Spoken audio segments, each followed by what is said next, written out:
Um pouquinho disso com vocês, trazendo à luz aquilo que o Senhor já nos falou, né? Que talvez você lá no seu tempo, no seu devocional, na sua célula com os outros irmãos, não tenha caído completamente a ficha, mas o Senhor já falou muita coisa conosco. Então eu queria começar da primeira semana, né, e dar um panorama geral do que é esse jejum de 21 dias. Então a primeira parte desse jejum, ele fala da presença de Deus. Então ele fala de quem é e como é essa presença. A segunda parte fala do que essa presença ela vai fazer na nossa vida. Qual a diferença que faz eu estar inserido com a presença de Deus, né? E na terceira parte, que vai ser na última semana do jejum, vai falar como manter a presença de Deus nas nossas vidas. Como não retirar o que é essa presença de Deus da nossa vida, né? O Senhor vai estar trazendo isso para nós. E veja bem, no primeiro dia, na segunda-feira, o Senhor ele disse o seguinte, que muitos de nós estamos na presença, mas não desfrutamos dessa presença. E é uma realidade.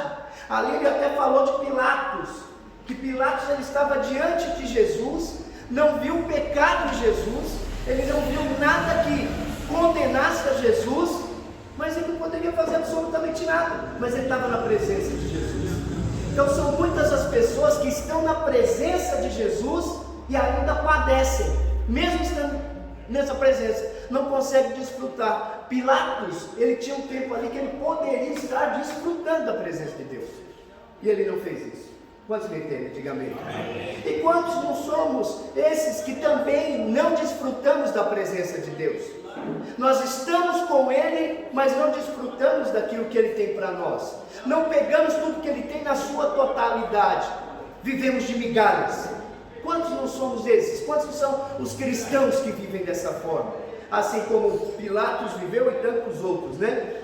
Ainda Jesus mostra aqui para nós nesse primeiro momento que Jesus ele não é um gênio da lâmpada, que muitas pessoas buscam ao Senhor como se ele fosse um gênio. Eu estou com um problema, eu vou lá, esfrego a lâmpada e ele vai resolver o meu problema, mas não é dessa forma que funciona.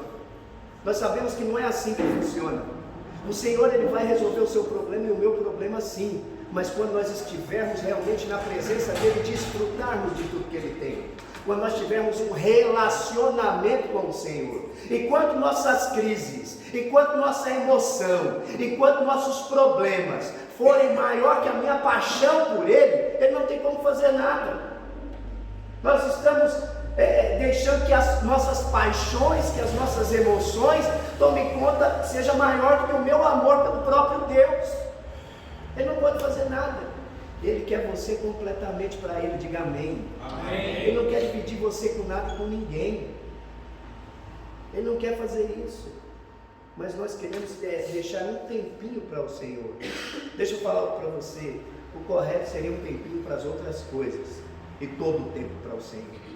Posso ouvir um amém? Amém. Não é que nós fazemos o contrário. Nós investimos um tempinho para Deus. É um tempinho no culto, é um tempinho na célula, é um tempinho, mas todo o seu tempo deveria ser voltado para Ele, entende? Então aqui nós vemos então que Jesus ele não é o gênio da lâmpada. Ele é o que então? O que os irmãos leram? Jesus é o que? Se ele não era o gênio da lâmpada?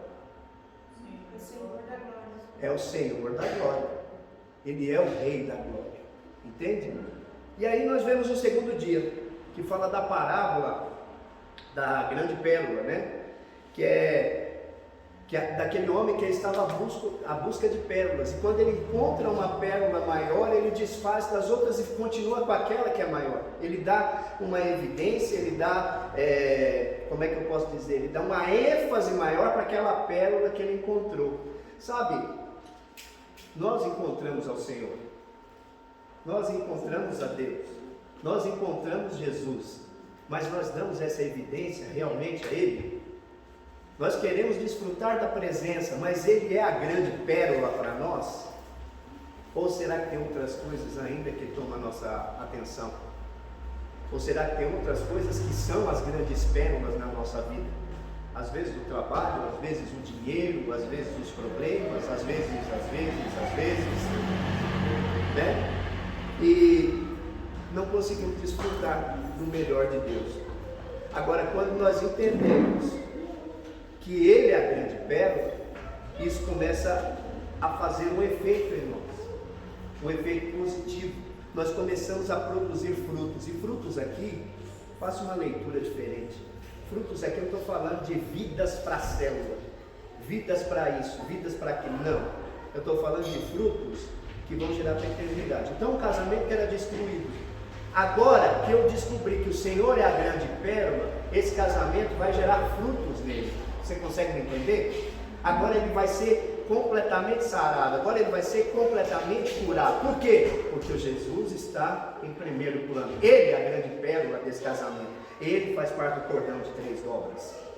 Estão me entendendo? Então estou passando essa parte do casamento para você fixar. Mas em todas as áreas da nossa vida. Área financeira, insira Jesus, insira a grande pérola. É a área, no seu trabalho, insira a grande pérola, que é Jesus. Em todas as áreas das nossas vidas. Amém, irmão? E nos fala ainda, nesse segundo capítulo, algo que é interessante você colocar aqui. Porque nós vemos que é uma realidade no nosso mundo. São poucas as pessoas que são agradecidas. Já reparou? Já reparou que nem todos dão graças? Eu fazia a leitura do 3º capítulo e mais uma vez o Senhor Jesus mostra como que a gente deve agir. E a gente não age. Jesus, ele multiplicou os pães e peixes, ele não fez uma oração enorme, imensa. Ele tão somente falou o quê? Graças te dou. Não foi isso? Para ressuscitar Lázaro, o que ele fez? Graças te dou. E Lázaro levantou. Então, nós não somos assim. Infelizmente, o mundo não é assim. O mundo não está vivendo dessa maneira. Os irmãos não são agradecidos com aquilo que ele tem. Haja vista de quando se arruma um emprego. E quando arrumou a primeira semana, bênção, né? Segunda semana, maravilha. Terceira semana, ótimo. Passou um mês, estão me sugando o sangue. Aquele miserável daquele patrão. Olha a gratidão, um mês. Um mês. Percebe? Alguém te faz o bem hoje, você é grato naquele momento. Depois de 1, 2 meses, essa mesma pessoa que te fez o bem, desliza. Você esquece de tudo que ela fez por você. E aí começa a malhar a pessoa. É assim? Não é assim que funciona? Onde está a gratidão? Não existe gratidão. Os irmãos conseguem entender? Precisamos ser gratos. Paulo diz ainda que para a gente não se esquecer de nada do que Deus fez. Você é grato pelo que Deus fez por você? Você é grato da onde Deus tirou você? Você lembra onde você estava quando não tinha Deus? Você lembra disso? Você é grato todos os dias da onde Ele te tirou? Se nós fôssemos gratos todos os dias, a gente não andava reclamando do jeito que reclamamos. A gente reclama demais. A gente tem que agradecer todo dia. Nós passamos aí 2 anos de pandemia, não é isso? Quantas foram as pessoas que partiram? Você é grato porque acordou todos os dias e pode respirar? Você é grato pela sua saúde? Hoje nós estamos com uma irmã lá no Hospital de Franco da Rocha. Essa irmã estava com a gente aqui há 2, 3 semanas. Há 2, 3 semanas. Aí eu pergunto para você, hoje ela está lá. Hoje ela está lá naquele hospital. Está sendo tratada naquele hospital. Nós devemos agradecer ainda pela vida dessa irmã que está sendo cuidada. Mas é claro que vai ter muita gente que ainda vai apontar o porquê de estar lá. Os irmãos estão me acompanhando? Pergunta para o seu irmão assim, você é grato pelo que Deus te fez? Pergunta para ele assim, você é grato pelo que Ele te faz? Então, irmão, se nós não tivermos a revelação do que o Senhor está fazendo na minha vida e na sua, nós vamos ser igual a Pilatos. Nós vamos estar de frente com Jesus, vê que ele é um homem bom, vê que ele não tem pecado nenhum, que eu não posso fazer nada com ele, quem está condenando são os outros e eu lavo as minhas mãos. Mas o que acontece quando é feito isso? Eu não desfruto do melhor de Deus.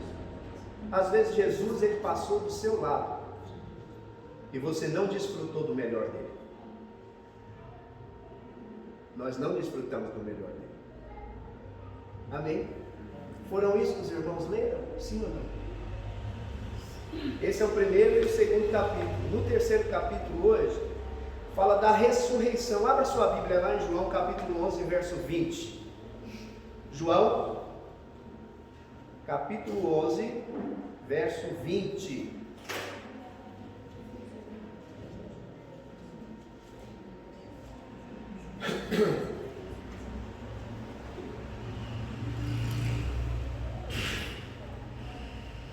Olha só o que diz a palavra de Deus. Marta, quando soube que vinha Jesus, saiu ao seu encontro. Maria, porém, ficou sentada em casa. Disse, pois, Marta a Jesus: Senhor, se eu estiveras aqui, não teria morrido meu irmão. Mas também sei que, mesmo agora, tudo quanto pedires a Deus, Deus te concederá. Declarou-lhe Jesus: teu irmão há de ressurgir. Repita comigo assim: há de ressurgir. Há de ressurgir. E aí continuando aqui diz: eu sei, replicou Marta, que ele há de ressurgir na ressurreição no último dia. Disse-lhe Jesus: eu sou a ressurreição e a vida. Quem crê em mim, ainda que morra, viverá. O verso 26 diz: e todo que vive e crê em mim não morrerá eternamente. Crês isto? Sim, Senhor, respondeu ela. Eu tenho crido que tu és o Cristo, o Filho de Deus, que devia vir ao mundo. Eu vou dissertar mais sobre isso à frente, mas vamos repetir a pergunta de Jesus? E todo que vive e crê em mim não morrerá eternamente. Crês nisso?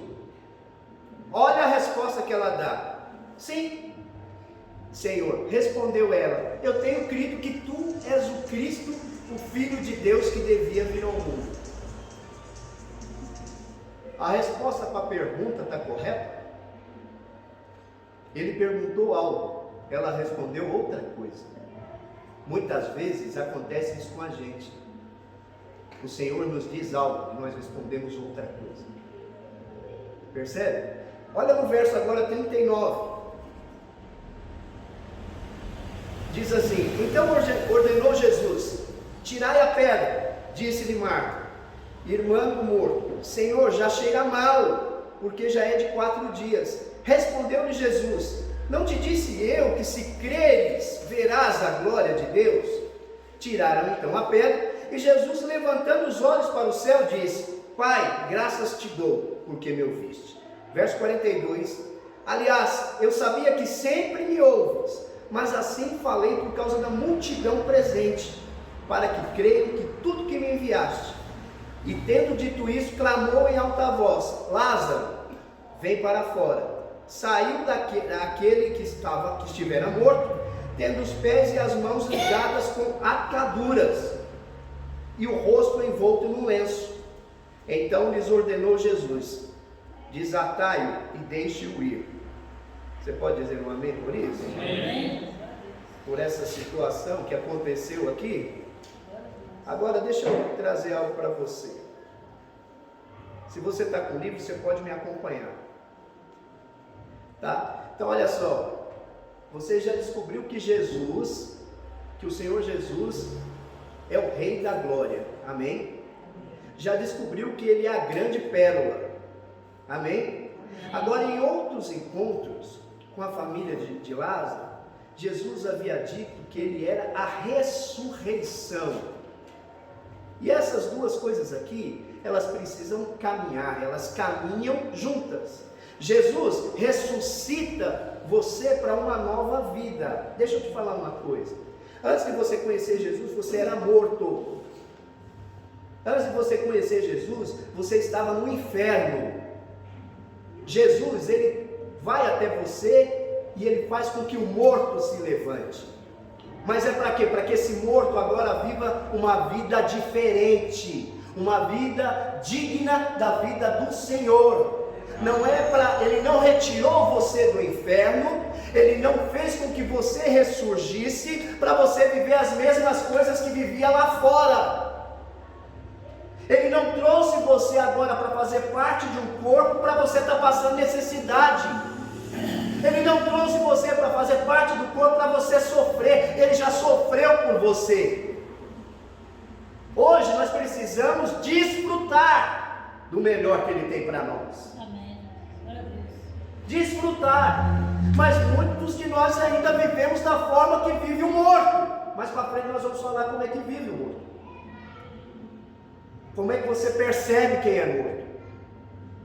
Nós vamos falar a respeito. Então olha só, Jesus ressuscitou você para ter uma nova vida então, não para viver a sua velha vida. Ele te ressuscitou agora para você viver uma outra vida, viver como Ele vive. Marta viu Jesus, e ela ouviu Jesus dizendo isso, mas ela não teve revelação. Ela não teve a revelação dele como ressurreição e vida. Repita comigo assim: Jesus é a ressurreição e vida. Vamos continuar. Olha o que diz aqui. Quando Marta encontrou com Jesus, ela foi logo falando que se ele estivesse lá antes de Lázaro morrer, ele não teria morrido. Isso aqui tem dois parâmetros que você precisa ver. Ela tem fé em Jesus, sim ou não? Sim. Mas ela faz algo aqui que é diferente de ter fé, além de ter fé. A sua frase insinua que ela deveria ter chegado, que Jesus deveria ter chegado antes. Além da fé, há uma cobrança. Reparou? Reparou que a própria Marta está cobrando de Jesus? Mas não era ações, ele ia morrer ações. Você chega aqui tantos dias depois? O que é isso? Eu sei que você podia fazer algo se tivesse vindo no horário certo. Está aí no livro, vamos lá. E aí diz assim, que ele não teria morrido. Novamente vemos aqui uma prova de fé no poder de Jesus. Muitos de nós temos fé no poder de Jesus. Muitos de nós, mas muitos de nós também cobramos assim como Marta cobrou. E aí, aqui diz assim, no poder de Jesus, e uma cobrança quanto à demora de Jesus em atender o pedido dela. É mais ou menos o que nós fazemos quando as coisas não acontecem da forma que nós imaginamos. Não é assim mesmo? Não é do meu jeito, não foi no meu tempo, deve ter me abandonado, esqueceu de mim, está ocupado com outra coisa. Jesus então responde para Marta que Lázaro vai ressurgir. Ela diz aqui que já sabia disso, que isso acontecia no último dia. Aqui fica clara a revelação que Marta tinha de Jesus e do que ele dissera acerca de si mesmo. Fica claro aqui que Marta não sabia o que Jesus estava ali para fazer. Marta não tinha revelação realmente de quem era o Senhor Jesus e do que ele poderia fazer. Marta não tinha essa revelação. Nesse ponto que ela faz a pergunta básica, você pode observar, se ela tivesse a revelação, não importa o horário, o dia que Jesus chegasse, ela saberia, não, Ele é a ressurreição, Ele é a vida, então Ele chegou, então vai acontecer, independente de ter passado o tempo que passou, entende? Mas ela não tinha essa revelação, assim como muitos de nós ainda não temos a revelação de quem é Jesus. Essa é a realidade. Por que os pastores todos, quando começam o nosso culto, eles falam assim: Senhor, traz a revelação? Porque a gente começa a entender Deus aqui, ó, e não entende Deus aqui.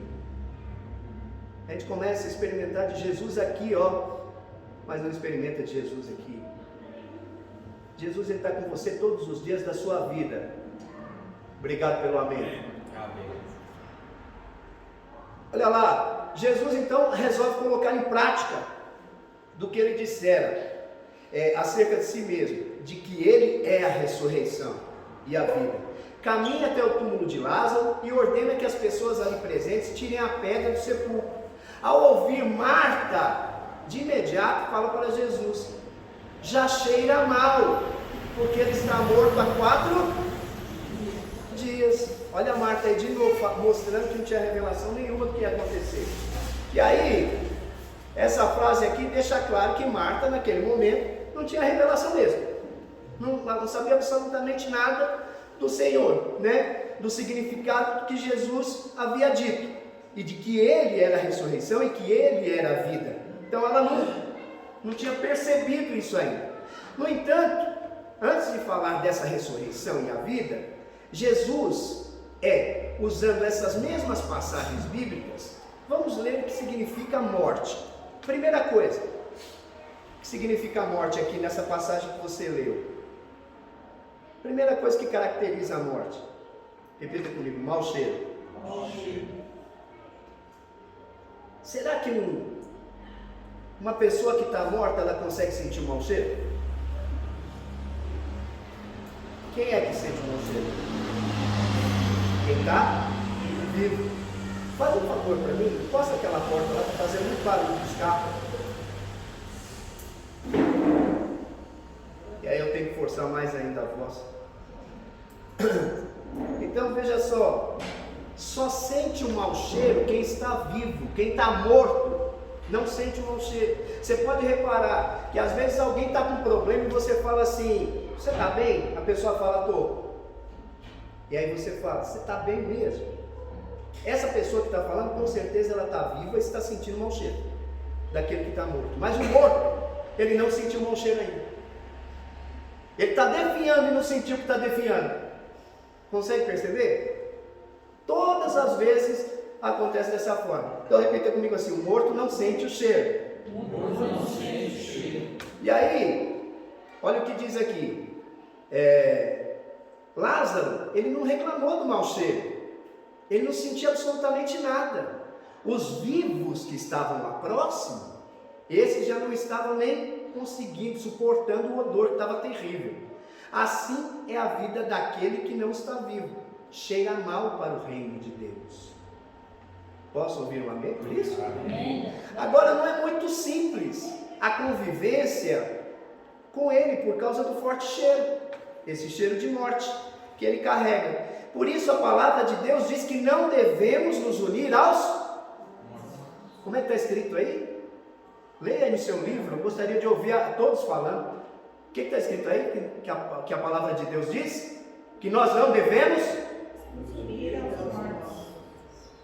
pois será um relacionamento complicado e dificultoso para o vivo. Isso acontece quando temos alguma área nas nossas vidas na qual a ressurreição e a vida de Deus ainda não entraram, na qual não chegou a revelação e por isso ela ainda cheira mal. Há muitas dificuldades no corpo de Cristo que quando ele depara, há muita dificuldade no corpo de Cristo quando ele depara com esse mau cheiro. Os irmãos conseguem compreender? Está ficando claro aqui para os irmãos? Amém. Então, você já conversou com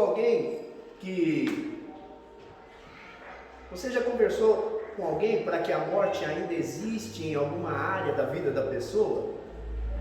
Sabe, aqui muitas vezes eu falei para vocês que determinados tratamentos nós vamos ter na vida das pessoas é inserir Cristo onde falta Cristo, não é isso? O que ele está falando aqui? Cristo é a vida, não é isso? É inserir vida onde tem morte. Está falando a mesma coisa, com outras palavras. Está dizendo a mesma coisa, que nós precisamos inserir Cristo nas nossas vidas onde falta Cristo. Nós precisamos inserir vida aonde há morte. E aí ele diz o seguinte, quando você conversa com ela, aquela área que vai ficando da pessoa que tem morte, ela vai te trazer náusea. Pelo mau cheiro que ela vai exalando, não é assim? Não é assim?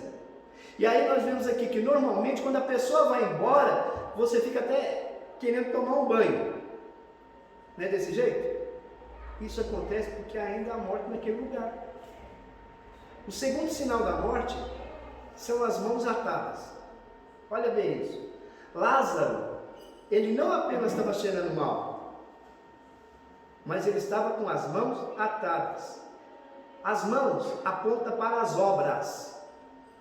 Ou seja, as obras das mãos de quem está morto não vão prosperar. Está morto, você está de mão atada. O que você for fazer não vai prosperar, não vai para frente. Precisa haver vida. Então isso aqui é um diagnóstico para nós nos olharmos. Será que eu tenho feito algo, tenho feito alguma obra que não está prosperando? É porque eu estou de mãos atadas. Se eu estou de mãos atadas, o que está acontecendo? Eu estou igual a Lázaro, estou morto. Eu preciso de vida, eu preciso ressurgir. Amém? Amém. Vamos lá. Então não prosperam. Onde o morto põe as mãos, as coisas param. Você já reparou que onde uma pessoa que tem vida de Deus, ela põe a mão, o negócio flui? Mas aonde um morto vai põe a mão, o negócio definha? É desse jeito. Travam, não vão para frente. O morto ora e ora, mas sabe o que acontece? Não avança. Não avança, não conquista. E ele ainda não percebeu, mas ele está morto. Não percebeu ainda, mas já está morto faz tempo. Morto não tem êxito em suas obras. Terceiro sinal de morte é que também os seus pés, os pés de Lázaro, eles estavam atados. Terceiro sinal da morte é que os pés também estão atados. Pés tem a ver com caminhos escolhidos. O que são esses caminhos escolhidos? O morto ele não consegue andar no caminho que o Senhor designou para que ele o fizesse. Sempre vai ter uma desculpa. Ele não consegue sair, não consegue fluir, não consegue se libertar. Entende? O morto é isso. Jamais vai conseguir pôr os pés nas águas. Jamais. Ele está morto. Está com os pés atados. Jamais vai pôr os pés nas águas, para que elas se abram. Por mais que ele saiba que aquele caminho não tem como percorrer, porque os pés estão presos. Pode até saber, mas não consegue ir, não consegue chegar. Pode até ter a teoria, mas não chega. Os irmãos estão entendendo? Aqui está nos mostrando isso. Os processos de quem está morto não vão para frente, porque há morte naquela área. Agora, conhecendo Jesus como a ressurreição e vida, sabendo agora um pouco acerca do que ele representa, do que representa a morte, vamos seguir compreendendo a revelação do que nos livra dessa morte, né? Jesus responde para Marta assim, que se ela crer no que ele tinha falado, ela veria a glória de Deus. Sabe, irmãos, quantos aqui tem promessa de Deus? Amém. Muitas vezes nós esquecemos da promessa de Deus nas nossas vidas. Mas se você crer na promessa que Deus fez para você, você verá a glória de Deus. Se apegue ao que Ele disse, não o que a circunstância mostra. Entende? Se apegue ao que o Senhor disse a você e você verá a glória de Deus. A revelação, que é uma verdade para nós, abre as portas para a manifestação da glória divina. Essa revelação do Senhor vai abrir as portas. Eu e você precisamos ter revelação da parte de Deus, de quem é realmente o Filho. Tudo que nós pedimos ao Pai, em nome do Filho, o Senhor vai nos conceder. Então nós precisamos ter revelação disso para nós. Quando nós temos revelação de quem Jesus realmente é, a glória de Deus vai se manifestar sobre nós. Eu quero que a glória de Deus se manifeste sobre a minha vida, amém? Amém. Você gostaria que se manifestasse sobre você? Amém. Tenha a revelação de quem é Jesus. Tenha a revelação realmente de quem é o Filho. Não é uma questão de quanto tempo você é convertido. O pastor ele coloca muito bem isso aqui. Não é uma questão de tempo dentro de igreja. Não é uma questão de tempo de convertido. É uma questão de quanto você tem de revelação do Filho. É uma questão de quanto você tem de revelação do Pai. Entende o que eu estou dizendo? A revelação, ela vai trazer a presença. E a presença manifesta a glória e o poder de Jesus sobre as nossas vidas. Deixa eu te falar uma coisa. Nenhum de nós vamos conseguir vencer os dias maus se nós não tivermos a revelação de quem é Jesus e manifestar o poder dele. É só através do poder dele para a gente viver os dias maus que a hora vem. E vem realmente. A revelação, repita comigo assim: a revelação traz presença. E a presença manifesta glória e poder. Amém, irmão? Então Jesus teve que mostrar na prática para Marta a revelação para ela. Teve que mostrar: olha, é isso aqui que você precisa saber, que você não está pegando, é isso aqui que você precisa pegar, para que manifeste o meu poder na vida do seu irmão. É isso aqui. Você me conhece, mas me conhece de ouvir falar, me conhece de ver assim, mas nunca teve uma experiência comigo. Você precisa ter experiência, e através dessa experiência, a revelação de quem eu sou. É isso que o Senhor está querendo mostrar para Marta aqui. Marta, se ela tivesse aquilo, ela nunca mais teria dúvida sobre quem era Jesus e do que ele verdadeiramente havia falado com ela. Deixa eu te falar uma coisa. Muitas vezes o Senhor já falou coisas conosco aqui, se nós tivéssemos revelação do que Ele falou, nunca nós teríamos dúvida das provas ou tribulações que estamos passando, ou passamos. Nunca teríamos dúvida que essas provas e tribulações seriam vencidas, porque nós sabemos a quem nós servimos, nós sabemos os passos que nós estamos seguindo. Posso ouvir um amém por isso? Amém. Então veja só, quando a revelação de Jesus como ressurreição e vida acontece, a morte deixa de existir em você. Então aquela parte de nós que havia trevas, quando eu tenho a revelação de Jesus Cristo, aquela parte ela some, ela desaparece, só vai haver luz.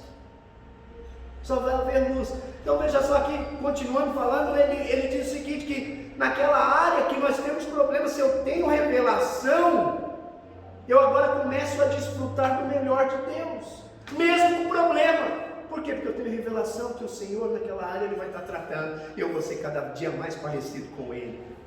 Entende? É Ele que vai estar fazendo. Há 3 sinais, o Senhor coloca aqui para nós, básicos, para você perceber se essa revelação já aconteceu com você.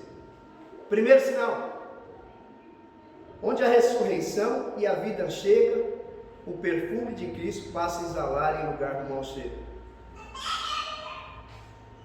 Vamos repetir. Primeiro sinal: onde a ressurreição e a vida chegam, o perfume de Cristo passa a exalar em lugar do mau cheiro. Olha o que diz aqui. Quando você ouve alguém, e poderia ouvir o dia inteiro, e isso não seria problema algum, quanto mais você ouve daquela pessoa, sente prazer de ouvir aquela pessoa falar, significa que a ressurreição e a vida já chegou ali. Quando você se sente bem, é prazeroso estar do lado de alguém, é porque a ressurreição e a vida já chegou ali naquela pessoa. Agora o contrário, o oposto, já é mais complicado. Estão me entendendo? Olha aqui, a revelação de que Jesus ressuscita e traz vida é plenamente conhecida naquele lugar ou por pessoas. As pessoas na hora sabem quem tem a vida ressurreta, quem tem a vida e quem já foi ressuscitado, quem morreu e nasceu de novo. Quando ele chega perto da pessoa e fala: essa pessoa é diferente, ela não é igual, o jeito dela falar é diferente, até o jeito dela orar é diferente. Os irmãos estão me acompanhando? Amém. Então a revelação que Jesus ressuscita e traz vida é plenamente conhecida no lugar onde aquela pessoa está. É fácil saber se você tem revelação de que Jesus é a ressurreição e a vida. Aí tem uma perguntinha aí para você. Como você é reconhecido? Pelo mau cheiro? Ou pelo perfume de Cristo? Como é que olha para você? O que eles falam? Vocês vão falar para mim, tá? Segunda coisa, quem teve revelação de Jesus como ressurreição e vida, tem prosperidade em tudo que coloca as mãos. As obras das mãos dessa pessoa prosperam sempre, pois suas mãos não estão mais atadas. Reparou isso? Aquele que já ressuscitou com o Senhor, tudo que ele põe a mão prospera. Tudo que ele põe a mão vira vida. Quem ainda continua morto, nada prospera. O cheiro que exala é o cheiro de morte. Estão me acompanhando, irmãos? Sim. Amém. Aí tem mais uma perguntinha aqui, Diegão. Como vão as obras das suas mãos? Terceiro, quem teve revelação de Jesus como ressurreição e vida, tem seus caminhos exitosos. Eles não param, as portas se abrem, o propósito caminha, bem como os processos terminam. Já reparou tanto de gente que começa as coisas e não termina? Fica procrastinando? Se não termina, já se enquadrou aqui, ó. Aquele que teve revelação, aquele que teve a vida ressurreta, ele termina tudo que ele começa. Ele não para. Entende? Os pés estão desatados, não estão atados. Ele continua caminhando. Vamos continuar aqui. A revelação de Jesus como ressurreição e vida começa aqui e se estende eternidade afora. Deixa eu te falar, aquilo que Jesus fez por nós, aqui é só um estágio para o que nós vamos viver lá na eternidade. Entende? Nós vamos crescer e avançar aqui, continuar crescendo e avançando na eternidade fora. Posso ouvir amém? Amém? Marta disse que cria nisso, mas ela não estava desfrutando disso. Ela estava lá angustiada, agoniada, porque o irmão tinha morrido. Então ela não estava desfrutando disso. Ela não estava desfrutando dessa verdade naquele momento ali. Até que Jesus chegou e ressuscitou Lázaro, para que ela entendesse que o tempo não faz diferença para ele. O tempo não vai fazer diferença para o Senhor. A ressurreição dele podia acontecer naquele momento ou na eternidade. Tanto em um quanto em outro. Quem tem essa revelação terá suas obras prosperando por seus caminhos que serão exitosos e seguirão exalando o perfume de Cristo. Quantos podem dizer amém? Amém? Dia após dia vai estar exalando o perfume de Cristo. Agora me diga, você crê hoje? Eu sei que aqui ninguém tem tribulação nenhuma, ninguém tem problema nenhum, aleluia, glória a Deus, né? Aqui está todo mundo zerado e avançando de glória em glória, de vitória em vitória. E aí, mas aí eu deixo essa pergunta para você: você crê como Marta ou realmente viu Jesus, a ressurreição e a vida? Como que você crê? Deixa eu te falar, creia no Senhor, pois isso aqui é para você e para todo aquele que nele crê. Posso ouvir um amém? Amém. E para terminar, ele deixa um desafio aqui para você. E sabe, às vezes a gente não preenche esses desafios. Eu pego o livro de muitos irmãos depois e vejo que não foi preenchido. Mas isso é bom preencher, porque daqui a 10 anos você vai bater nessa parte que você preencheu e falar: olha, eu estava com um problema nessa área, agora eu não estou mais. E foi naquele jejum que aconteceu. Ou meu problema continua. Eu acho que eu preciso fazer alguma coisa diante de Deus. E aqui qual foi o desafio que ele nos deu? Buscando os sinais de morte descritos acima, relacione onde a morte age na sua vida e peça pela revelação da ressurreição e vida nessa área. Eu desafio você a anotar mesmo. E posteriormente você vê se o Senhor já fez algo nessa área. Eu creio que fez. Eu creio que Ele vai fazer. Nós precisamos crer. Amém? Amém. Agora você já tem aquela fichinha? Eu dei uma fichinha para os irmãos, para vocês colocarem os alvos, né, para esse jejum. Tem? Todos têm? Vou ver se eu arrumo mais para vocês então. Gostaria que você ficasse de pé no seu lugar agora. Nós vamos estar orando nesse momento. Quem está em casa agora, eu já me despeço. Peço para que você também pegue a sua fichinha, faça suas orações em cima dessas fichas, dos seus alvos, para que o Senhor possa fazer grandes coisas na sua vida. Amém? Que Deus abençoe a todos. Gostaria que você agora pegasse sua fichinha, se